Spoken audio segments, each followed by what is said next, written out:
blasphemy we read about in the New Testament of the Holy Spirit. I know there's different arguments on this, but I'll just lay out both. The blasphemy of the Holy Spirit is, number one, is to attribute God's work to the work of Satan. That's blasphemy of the Holy Spirit. For example, if the Holy Spirit were to move in a powerful way, and this church would just be hit with the power of God, and people would be healed, I couldn't even get through a sermon. I couldn't even finish because I'm just broken and weeping. And God's hitting this group. There would be people who would leave, and they would mock that. That's emotionalism. I don't know what happened to Pastor Shane. What happened to Pastor Shane is he experienced God at a deep revival type level. But they attribute those works of the Holy Spirit to Satan. Now we have to be careful, right? We don't just allow crazy things to go on. You use discernment. But if a true, and I've noticed when a true work of God hits, a person, a place, or thing, those who are not close to God, those who don't want to get emotional experience God, often refer to that as Satan. Satanic. That's the work of the devil. Now, this isn't even in my notes. I hope this is beneficial because this is going to be a long rabbit trail, maybe. I just thought of this. Every single revival book I read, I can go back to probably the 1700s. I think it was in Wales. People like Hal Harris, Griffin Jones, Daniel Rollins. Now we love them. I have their volumes. It's called the Calvinistic Methodist Fathers of Wales. These two big volumes. And talk about God moving. I mean, and not weirdness, just going into a town and people begin to weep before even getting to church. Bars are closed down. God's moving. But in every single case I read, there were those in established churches that were against these people. That's of Satan. That's of the devil. Then you go into the First Great Awakening. George Whitefield was having trouble with what was happening at his services. These people I don't know what to do. I don't remember this. It was actually a woman who gave him advice. And she said, George, 5 minutes with God, with God like that is going to do more than a year's worth of your sermons. So George Whitefield caught criticism. John Wesley caught criticism because of God moving powerfully. You get into the Second Great Awakening. Charles Finney, he's called a heretic to many people who don't agree with those types of revival things. And even Azusa Street, you know, I don't know, I wasn't there. 1904, 1905 in LA, you have the Welsh revivals of 1950s. You have Duncan Campbell on some islands, and just huge moves of God. You always had those coming against it that were in biblically sound, strong churches.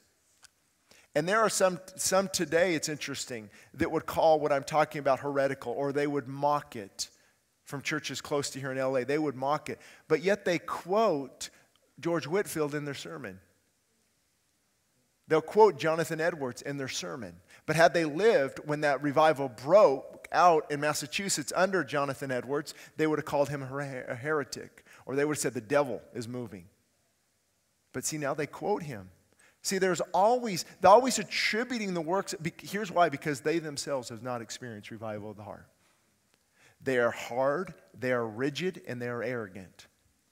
So when God breaks a church, breaks a group of people, you know what revival is? God reviving his people. And then when it hits, it's like Christmas times 10.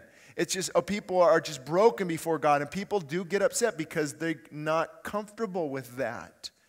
So it's interesting. Any book I read, people now, they say, oh, amen, that was great. But back then, if they lived in that time, they would attribute often the works of God to the works of Satan. I mean, I remember I spoke somewhere, and it was about 300 men, 320 men, and 150, I think I mentioned, like half of the whole thing was at the altar and down the sides, and it was like an hour. I just spent an hour down here praying with the guys, and in a couple of the older gentlemen, you know, like, well, later, that's just emotionalism. I mean, really? Men all tatted up, out of prison, crying at the altar, wanting to go home, being better fathers, that's emotionalism? We got to watch that? What are we allowing, Shane? Well, I don't know, but this is called God.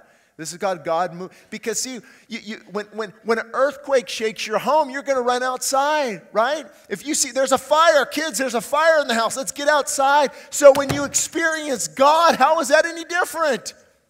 Tell the blind man to be quiet, who cried out, Jesus, oh, Son of David, would you heal my eyes? Yes, you're healed. Now be quiet. Just don't get carried away. Shh. Or the demoniac who was freed of a legion worth of demons. Now, you just sit down, sir. Quiet. Jesus is here. Be quiet. No. Don't get excited. That's not correct. See, it's okay to get excited about all other things. The reason often is God has not penetrated their heart to such a degree that they cannot rejoice in that same experience because they themselves have not or are not experiencing it. So I often say I'm not a fan of just experience. But when you experience the birth of a child, you get excited. When you experience the new birth, you will get excited. When you experience God, God gave us those emotions. Thank God. Thank God for that. People get up, that's just emotional worship. Well, what other kind of worship is there? Boring worship? What's the end? What is that? That's just emotional worship, Shane. Because people will critique this kind of worship that you're hearing this morning. And groups that play this, that's just emotional worship. Okay, what's the opposite to that? Dead, dying worship. Where we just stand and sing a few hymns and sit down. And I'm all for hymns. To me, it doesn't matter what it is. It's the heart is engaged. I mean, if God truly touches you, aren't you emotional? I guess, I hope so. I hope so. You express anger real well. Is anger not an emotion? Oh, I can stay camped out here for a little while if you like. You express lust real good. Isn't lust an emotion? And anger, see, we have all these emotions, but when it comes to worshiping God, we've got handcuffs. And we often attribute the things of God to either Satan or that's not real, that's not genuine. And this is a big passion for me because I see it a lot. Any church that is alive and on fire for God, worship, any time you get somebody who's not feeling that, they might know their Bible. They might have sound doctrine, but they walk into it, they're like, oh, that's just too emotional. That's not of God. These people are lunatics. They're out of their mind.